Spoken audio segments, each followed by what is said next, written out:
Hi,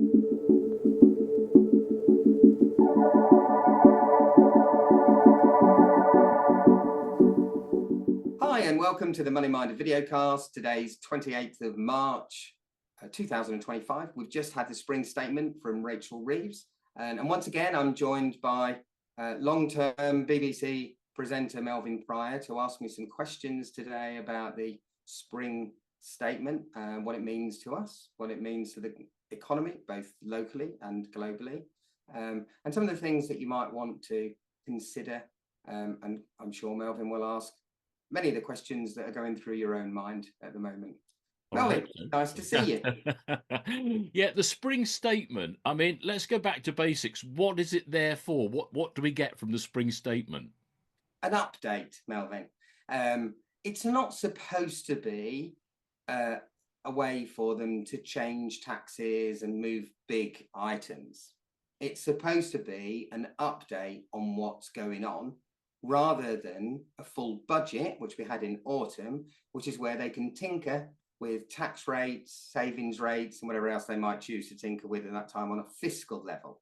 So this is really an update. How are we doing since the last time we all got together? What's the future hold? Has anything changed? So it shouldn't be a statement for big announcements then? It shouldn't be, no. It should be an update. That's the general idea of a statement. Now, there are obviously occasions where they might convert from a statement to an emergency budget because there's something that they really need to tackle. But generally speaking, it should be an update with all the relevant Office of Budget Responsibility statistics and forecasts as well to go with it. And it's a check. How are we doing? Yeah, one of the big things that people were speculating about was welfare. And I suppose we could tackle that now, really, because it was in the news. People were talking about what's going to change in welfare funding and that sort of thing. And that did take centre stage, didn't it? Yeah, it did. The reason being is because back in October, they forecast a headroom over this term of government of just under 10 billion that they thought they would have spare, in effect, by the end of the term, with all of the plans that they've got, what to spend on, what to save on, and all the changes that they wanted to make. And that disappeared. That actually just, or a big chunk of it disappeared. And that was effectively yesterday the rabbit out of the hat that Rachel Reeves brought in because of some tinkering with the welfare budget. For example, instead of some of the benefits going up to £107 a week, it was only going to go up to £106. They managed to claw a big chunk of that back. They clawed about 4.5 billion back. That doesn't sound a lot, though, does it? It's only £1. Yeah, absolutely. Which also shows how many people are receiving some of those benefits as well throughout the UK. If a pound difference per week can make a huge amount of difference, it's not that on its own. There are other things like making it harder for people to qualify for things like personal independence payment at a later stage. The general theory being from government at the moment that most people want to work, most even if they find themselves in a difficult position and are unable to, they want to, they should be incentivized to do that. And so what we're seeing is a change from we want to help you get back into work and earn good money. And one of the ways they can do that is reducing the benefit system so that it makes it more profitable and incentivized for people to actually go and get a job. Presuming, But the of course, big that job concern, is the big there. concern was, of course, that those that are most in need would miss out, and that's been the concern. Whichever political party you stand for. And if you listen to the politicians, and all of them, it doesn't seem to matter which colour or which brand, they're all saying, well, sometimes there are some hard decisions to make. But we've also got to remember that the welfare cost is huge in this country these days. And it's part of progression. For example, you go to areas in Asia, there is no welfare state. You don't work, you don't get paid. End of story. And people will do whatever they can to earn a few pennies to put in the bank or put food on the table for their children, because there isn't a safety net there. We have built up a safety net over a long period of time, but it means now that our taxation cost as a country is as high now as it was at the end of the Second World War. We haven't had a world war. We've had lots of things going on, but we haven't had a world war. Not in the old sense of the word, with troops on the ground in England and bombs and tanks. We haven't had that happen. But from a financial point of view, there's been a financial war going on between many countries in the world over the last few years. We've managed over that period of time to provide for those people that are more needy and do actually need it, money that 30 or 40 years ago they just wouldn't have had. So that is progression, but it comes at a cost. And what is the situation then? Does this now go off for some sort of consultation looking at figures, or will things actually change now?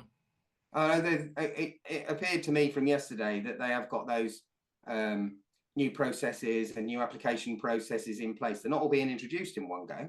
I think it's later on in 2026, November 26, I believe, when it will become harder for people to qualify for personal independence payment.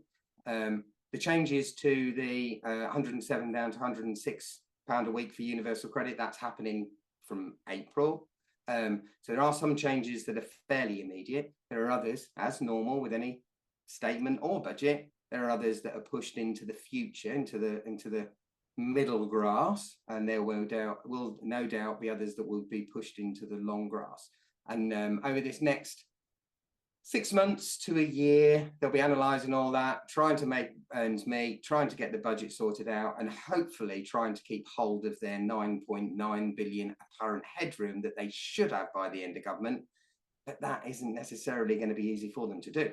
And just coming back to that point we were making earlier about this pound reduction, you know, to the likes of you and I, it doesn't sound like a lot, but that's 50 odd pounds across a year, isn't it?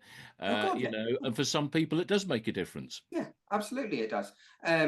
More importantly, it makes it a real challenge for those people that currently qualify for benefits, but might be told by November 26th that they don't anymore. They don't hit the criteria. And if it's a 4.4 billion saving on welfare, that's a lot of people that are gonna feel the pinch. And some of them will be able to work and will have to go back to work to make ends meet. Some of them may not. And that's where the concern lies for changing any kind of welfare system. Is the money getting to the right people? Is the right money to get to the right people? Or are there, which I suspect there are, some people that are using the system to their advantage, and that's what the government are trying to clamp down on. Okay, that was the news headline that people were talking about. But what about the economy generally? Did we find out anything more about the economy, how we're doing at the moment? Well, growth was forecast in October to be 2% this year. They've slashed that by 50%. That's the OBSR. They've now said, no, it's not going to be a 2% growth at all. It's only going to be a 1% growth. But then they're saying that in the next 4 years, we'll see increases in growth that weren't previously there. But the interesting thing is how they've managed to get those figures to turn out for the growth at a later stage. The big plan at the moment is, in the same way that Mr. Trump, President Trump, has got a catchphrase kicking around at the moment of drill, baby, drill. We now have a new catchphrase, build, baby, build. So the plan is that they will invest a huge amount of money into new homes and new jobs, cut civil servants. Around 10,000 civil servants are expected to go. Now, some of those civil servants will be providing contracts to the private sector. So you get rid of some of those civil servants, and actually some of the projects that were being considered to put out to tender for private sector companies and their employees to complete may not be there because they're getting rid of so many of them. Equally, if you put all of the money into houses, the general supply and demand feature of economics is that the more supply you've got, the lower something costs. So if you've got 10 widgets at £1 each, that's fine. But if you only got 2 left, you might be able to sell them at £1.50 if people really want them.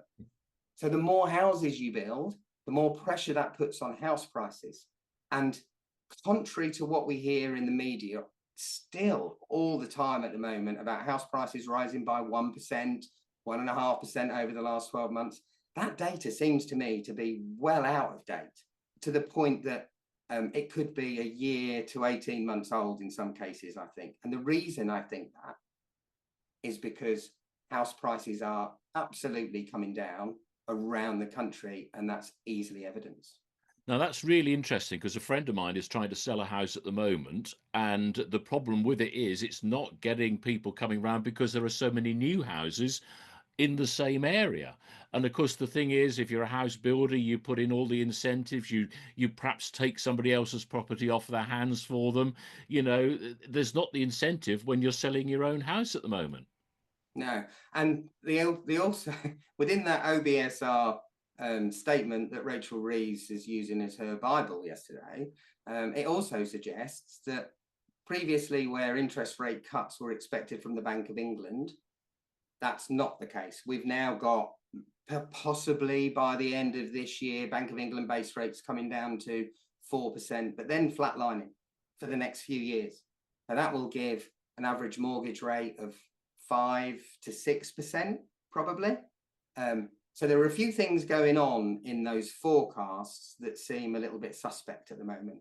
One is they're expecting house prices to rise. And we know at the moment let's take our local area, in Lincoln alone, there are more than 1,000 properties for sale just on Zoopla. Forget that all the others that aren't even on Zoopla, but actually there are 1,000 properties for Lincoln for sale in Lincoln at the moment. There are another 50,000 properties in the London area, which is a huge amount of stock. So why are we being told then that we need more houses? Where are these people that are going to live in these houses? Well, I think part of it is because we have so many people that are renting and feel closed out, feel as though they'll never own a house. I mean, you and I are old enough to remember interest rates of 15%. Sadly, yes. And it was expensive. Your mortgage was expensive, but you were borrowing less for it. So in comparison to your income, maybe your mortgage cost, even at 15%, was perhaps a half to 2/3 of your wages every month. And what was left over went towards food, water, heating, feeding the kids, buying stuff for clothing. And actually, particularly the younger ones, when they first buy a property, it's not about going out anymore and having all those luxury weekends away or down the pub with your friends. It's everything going into the house. What we've seen over this last 20, 25 years is interest rates drop dramatically, but people don't buy houses because it's £150,000. People buy a house because it's £600 a month, £700 a month. And over this last 2 years, we've seen those mortgages of £600 or £700 a month rise to maybe £1,200, £1,500 a month, but their wages haven't gone up as much as that. So we're now in a situation where if we see interest rates staying at 4% plus, or around 4% on the Bank of England, and borrowing rates between 5 and 6, when you've got £150,000 to £200,000 mortgage outstanding compared to when we were in our 20s, maybe £30,000 or £40,000 mortgage outstanding, it's a lot of money out your budget every month. That's why there's so many houses for sale at the moment, and why there are less people able to afford to buy them. And the OBSR suggests that that's not going to change over the next few years. The cost of borrowing is expected to stay much the same for the next 5 years, which will be a blow to the people that are paying those mortgages. Yeah, you mentioned the rental market as well, and it's very difficult when you're renting a property to save up enough for a deposit to actually get on the ladder to buy that house of your own, isn't it? And the other thing is as a renter, you're also subsidising the mortgage cost for the landlord. Because if the landlord's got a mortgage and his mortgage or her mortgage payments go up by 30, 40, 50%, where are they managing to get that money from? They're going to have to put your rent up. So it makes it even harder. So your question is completely valid. If we're building all these houses, who's going to live in them and who's going to be able to afford to buy them? You mentioned, okay, property is where we were talking about growth and potentially there. The other side of that was sort of employment with things like builders, carpenters, whatever. It's relying on that. So there's a lot of eggs in that basket, isn't there? Huge amount of eggs in that basket. And what's concerning about that basket is that the OBSR figures have taken house prices from 2019 and then projected house prices to keep on going. Now, any of our viewers could go on to Zoopla, put in an area. Don't put in a small village, but put in an area. Put in an area like Lincoln, like Boston, like London, like an area in anywhere in the country that's got 500 to 1,000 results coming back. And the same way that you will, on using online shopping systems, you might change something from show me low to high or show me high to low prices. On Zoopla now, you can actually change it to show me the most reduced prices. It's the fourth one down on a sort by drop-down menu. Most reduced by, and then you have to ignore all the little purple tags that are to do with highlighted properties, property of the week, those kind of things. And then start just going down a little bit further. And then when you see a property that's at the top of those lists where it says the most reduced, dig in, go in, have a look at the timeline. I'm genuinely seeing properties in Lincoln that was sold in 2012 for £170,000 that are now being listed, or recently one in particular I can think of was listed at £160,000 all these years later for sale. It's still not sold. My suspicion is because of the type of property that it is, it might well be a family sale. Maybe the person that was living in there before has either gone into care or passed away. And the family have looked at it and said, hold on a minute, this was sold. My parents bought this for 170,000 in 2012. We're not taking less than that for it. Mm. And they pushed it back up to 170,000. It's still not sold. But that price is now 30 to 40% lower than what it was originally listed just over a year ago. And in all areas of the country, by sorting by the most reduced, you can genuinely find properties that are between 30 and as much as 50% lower than they were listed as little ago as just over a year. So from early 2024. How on earth, if all of that growth is being centered around property prices and they're going to build a load more houses, how on earth are they going to meet their budget for what they think they're going to be able to spend and where that money's going to come from if people stop buying and house prices in turn go down? Interesting. You mentioned that word spend. So what do they want to spend any money that they've got on? Have we got any clues there at all? Whatever the voter wants. Right. Okay. Politicians have two things on their mind. One is they need to keep their job. Second is they need to get a new one if they're not in the right job. So if you're in opposition, you're looking to get back in. If you're in power, you're looking to keep your job. And to do that, you need to keep the majority of the voting public happy. So when we ask for things, the government are expected to deliver. NHS, an example, the 22 billion that was raised for NHS from essentially the national insurance business increase, or employers increase, national insurance employers increases, which we spoke about on our last budget video cast.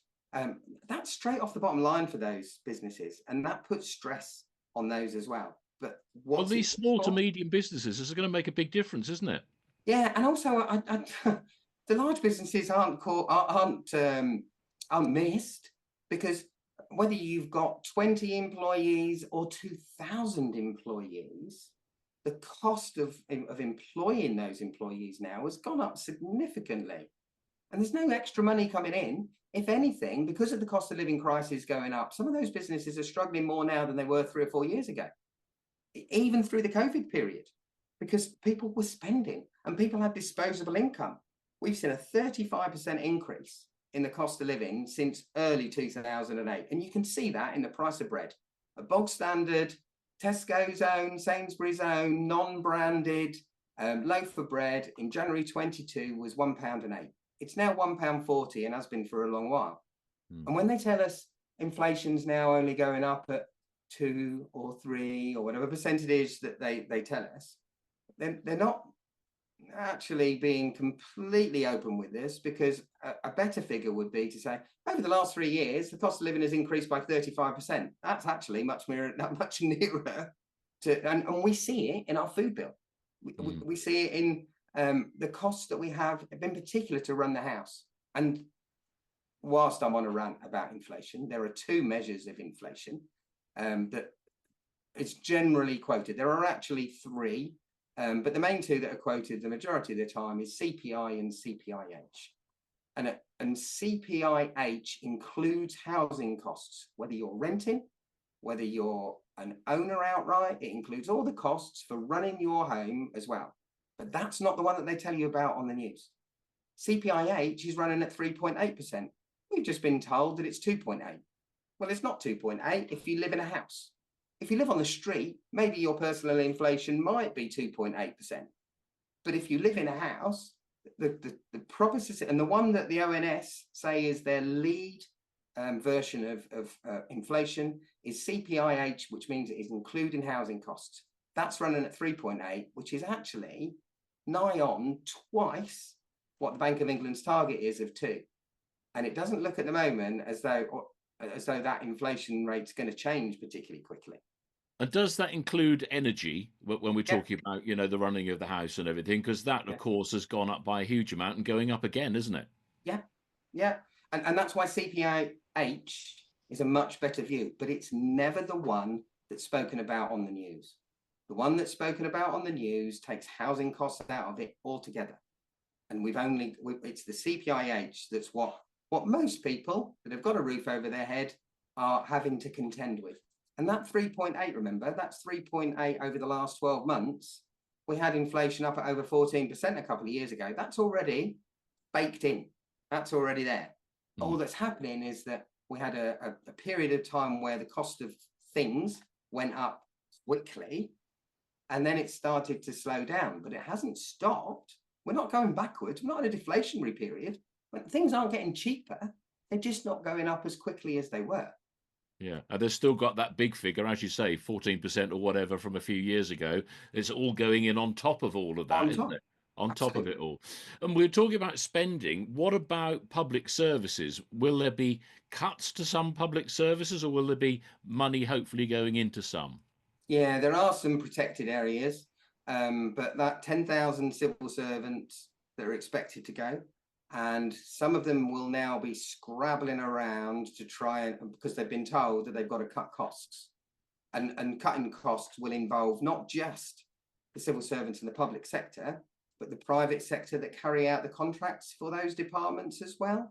So if you're not in a protected department, your job is at risk potentially. And also the money that would normally be flowing back into the economy because of the contracts that are set up by those civil servants to repair the potholes or whatever else it might be, might then also be struggling to be found money for. So we can expect, although there's this whole thing about austerity and the politicians, apart from a few years ago when austerity was a buzzword, right now, politicians don't want to have the word austerity next to them at all. Yeah. I mean, this talk about civil servants has got similarities as what I'm sort of hearing in America, where Elon Musk is saying, oh, well, we can cut this and cut that. Are we mirroring what they're doing there as well? Yeah, pretty much. But the way Elon Musk is doing it, I've been saying to our clients for some time now, I think his nickname will change to Elon the Axe before long. His job is to save 2 trillion extra spending that they haven't got coming in. The turnover for the US economy is just under 30 trillion. Out of that, they take around 5 trillion as taxable income. And out of that, they're actually spending 7. The 5 trillion is gone in their, what's their NHS version is called Medicare, the Social Security budget, the defense budget, and the interest on the huge amount of US debt that's out there now as well. 5 trillion of that's gone in just those 4 items. The other 2 trillion is what goes towards things like infrastructure, highways, the police force, education. We've even heard Trump talking about changing the whole education system and reducing the money going into the education system in America as well, because there's 2 trillion that they're trying to save. They're overspending by 2 trillion each year. And Elon Musk came out in a meeting recently with a shiny chainsaw and waved it in front of a huge meeting of important people, saying this is what he was going to do to federal workers. It's harsh, to say the least. And if you're a federal worker and one of the thousands that are potentially at risk of job, it's understandable that they might be worried. What happens next? If you're worried about your job, you stop spending quite so much. You start trying to put some money away. If at the same time your mortgage is still expensive and your cost of living is still expensive, it gets really difficult to put that money aside. And there will be, I suspect, some real challenges over the next 6 months. It'll probably start mostly in the US and everything that we've been talking about in our previous discussion about trade wars and tariffs that we spoke about in our last video cast, and then elongate out. Ooh, there's a word, elongate. it will spread to the rest of the world, and ultimately our recent changes on tariffs could be quite disturbing for many people in those industries. We'll come back to America before the end of today's video cast, but I want to also touch on spending in defence. And this sort of brings in this whole situation of what's happening around the world. And, you know, we've heard about this, that and the other. Has money now been set aside to invest in more defence? Yeah, there is. And they have to. It's coming at an expense. It's a bit Peter to pay Paul. They're looking to reduce the amount we provide in aid to other countries, and instead increase the money that we spend on arms and our military as it is. I couldn't help thinking that whilst it started from Trump saying NATO need to, all these countries in NATO, they need to put more money in because we're putting it all in. I couldn't help thinking when I was listening to the spring statement that it did feel a little bit like over the next few years we might end up being quite a major arms dealer at some point in the future. But I think more importantly, it's the fact that the Trump administration are whipping the carpet away. And I understand he's doing exactly the same as what politicians do everywhere else in the world. He's trying to keep his voting public happy. And his voting public is saying to him, why are we spending all this money on wars that are nothing to do with us? And he was the one that, albeit that he tries to give Biden the blame for it, he was the one that started the withdrawal from the Middle East at the start of his administration back in 2017-18. I saw a video of him that was done before he got to his first presidential term, banging his fist on the table, saying that it was wrong that they were spending so much money as a country on all these wars and all the other peacekeeping forces that they were putting around the world, and for no value back, and everybody's freeloading off the Americans for their defense budgets and such like. And there is some truth to that, and the American public see some truth to that. But the Americans, for the last 80 to 110 years or so, have been the big economy that tries to keep world order in place. That's changing. He's gone very isolationist. He's very protectionism. He wants to buy a number of countries, and is at the moment upsetting most of his allies one way or the other. And we have to contend with that. What Europe have realized is that they can't rely on America anymore. They're going to have to start building their own forces and putting money into their own forces to protect themselves from threats that might come from Russia and the rest of the world over in the East in particular. So they're building up their defense, which means that there's a lot of money being spent on defense at the moment. We also have a reliance, and Canada has just come out about this because they are really fighting back now. Mark Carney, who was the Bank of England governor for a few years here through the credit crunch, he's now big boss in Canada, and he is absolutely saying, I watched him the other day say that the relationship between America and Canada and the symbiotic nature of it is now over. He is absolutely steadfast, and he will put retaliatory tariffs onto America for things like oil and gas and such like, which Canada are a resources country. And Trump's not very happy about that either, but that split is definitely coming. One of the things that's just been called into question in the last week or so in regard to defence is that the F-35 jet that Canada were putting 13 billion in to develop into the American military, apparently, allegedly, has a kill switch, which basically means America build it, they sell it to the Canadians, but if they don't want the Canadians to be able to take off with them, they can, from a software button, press the button and those planes won't work anymore. Understandably, why would you want to put 13 billion into a defense project that you're in no control of at all, if that's real, if that's the case? Canada, Mexico, France are all taking a much harder line against what's going on with the tariffs at the moment. It remains to be seen how we handle things because of apparently the special relationship that we have. I'm not sure where that special relationship actually came from originally. I know we eat similar foods, we like similar music, we speak the same language, but how special it really is will be dependent on how much of a trade deal this government can manage to get in place that might be a little bit better than what they managed to get with the Europeans. And that is a potential positive from the Brexit decision. Under Brexit, if we were completely in the Eurozone, whatever tariffs are being levied onto Europe as a whole, we'd have been caught up with, end of.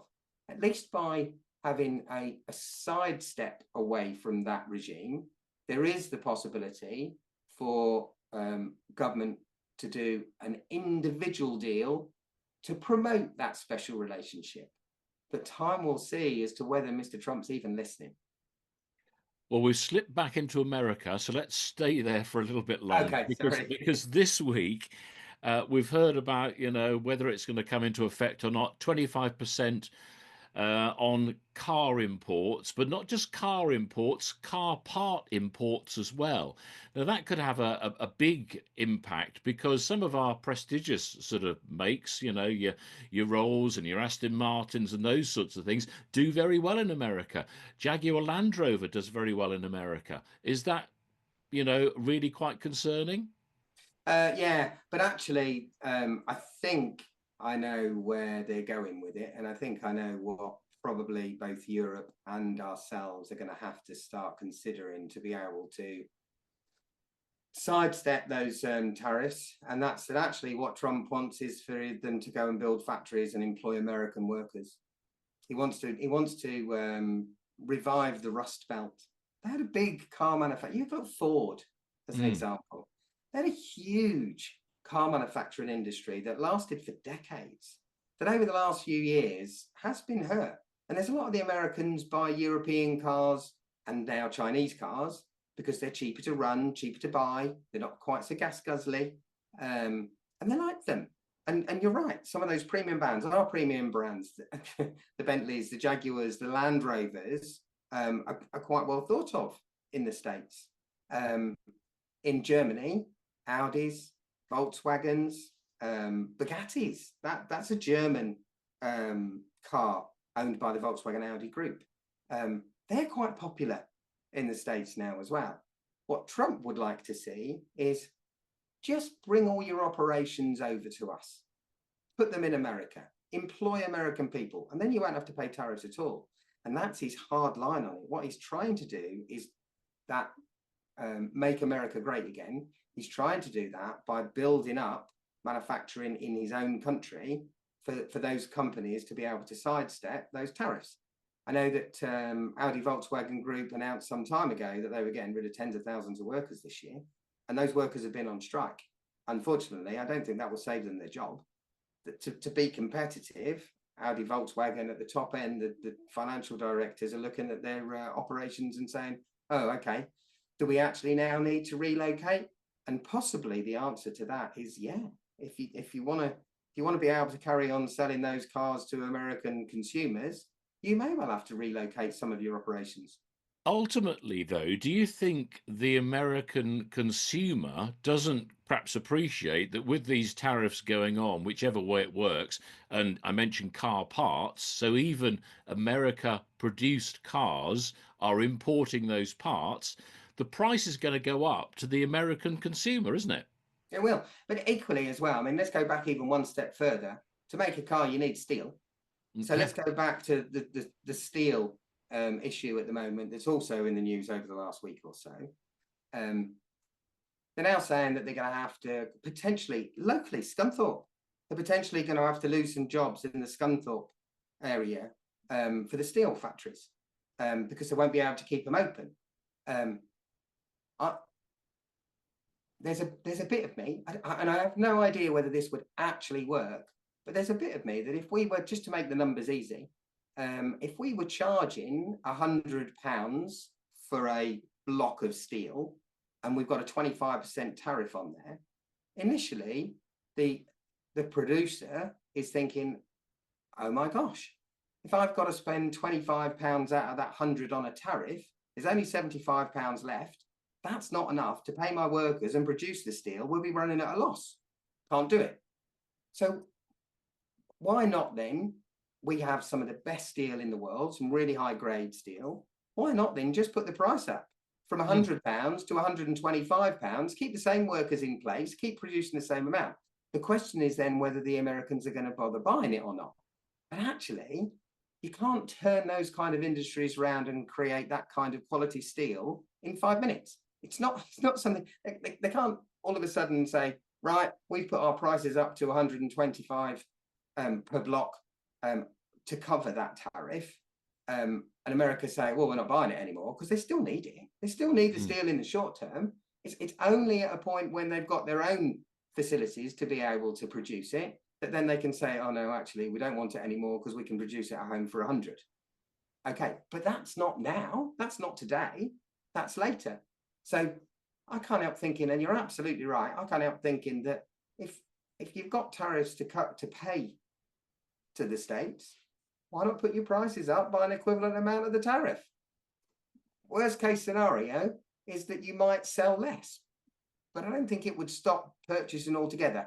That's above my pay grade. That's for the steel industry to decide whether that should work or shouldn't work. But I'm just thinking at it from a simple maths point of view.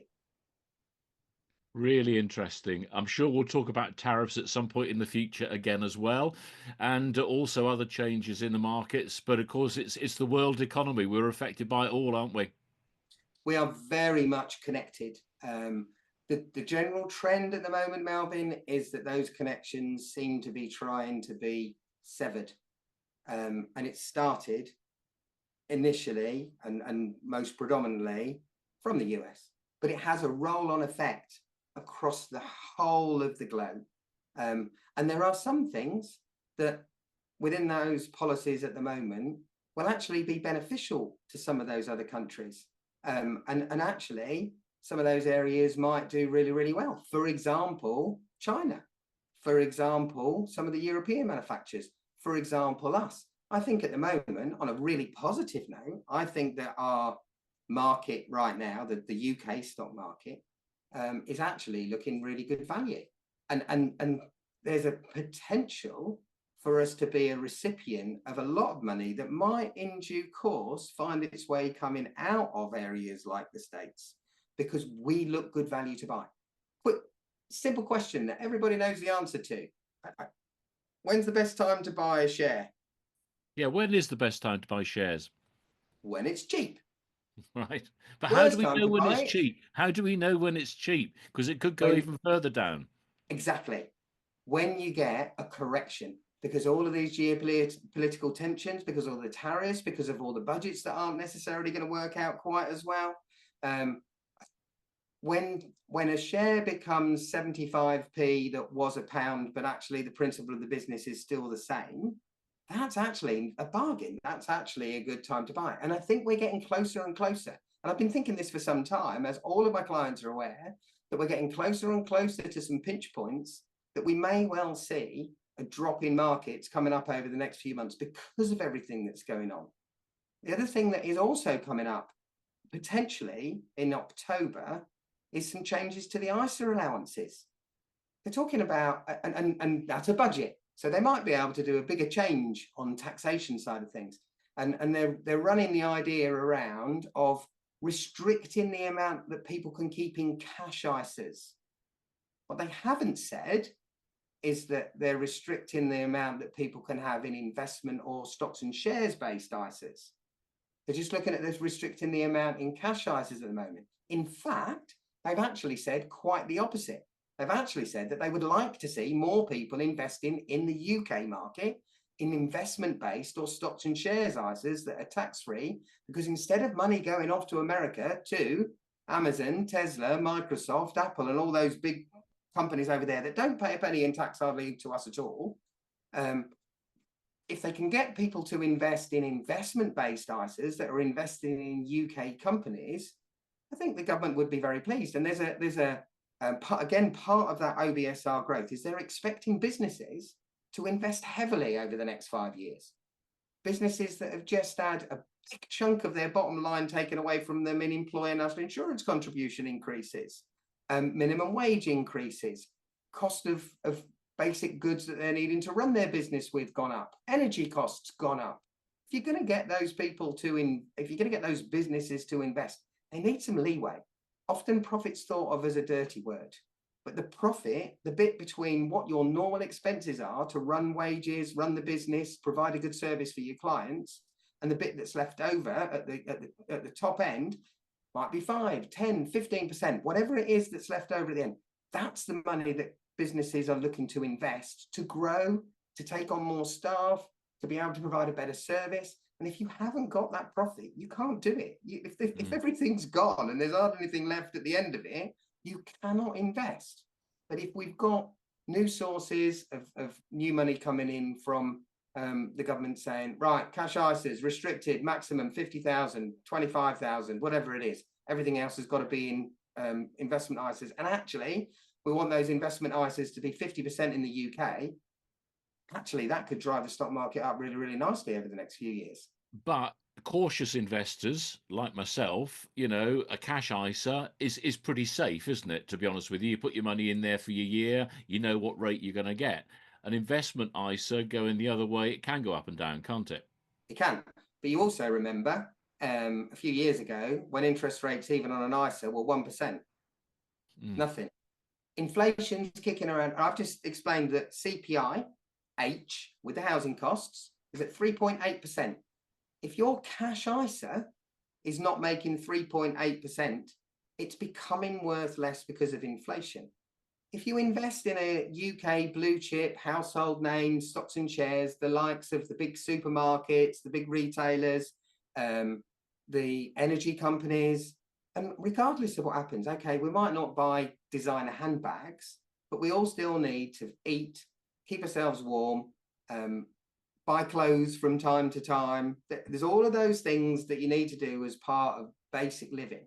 If you've got a UK stocks and shares investment ISA that's generating a 4% or 4.5% dividend yield, i.e. that's the amount of profit they distribute to their shareholders, because if you've got people invested in your company, you need to give them something back to say thank you for it. High dividend, UK equity income, big business, big brand names, dividend yields aren't bad.